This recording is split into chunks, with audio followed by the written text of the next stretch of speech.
继续来讲，客运即卖正欠司机，所以交通部打算要有条件放宽客运驾驶的年龄，要为即卖的65岁延长到68岁，希望会当来解决掉客运欠工的问题。这个法案若是通过，上紧明年年中就会当开始来实施。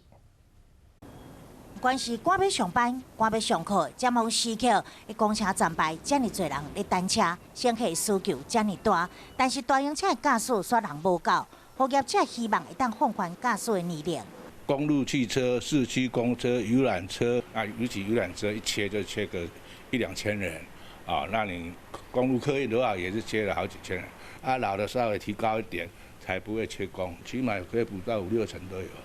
交通部宣布要研议大型车驾驶年龄限制，对原本的65岁放宽到68，每当加减的增加，以防实地的认知测验，反映速度、运动心理、困眠品质，也个有利益、费用的检测项目。所谓有条件这个部分，主要是针对路线固定、区域固定，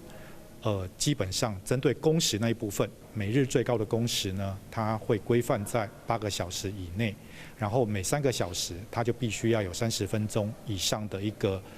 休息。若是高龄驾驶者违反交通规则害人受伤，就要重新体检，甲提出未治着失智症的证明，才会当继续施照。不过，嘛有人担心高龄驾驶的风险，专家认为应该要加强建立心理、甲生理疾病管理、甲通报系统，才会当进一步确保驾驶安全。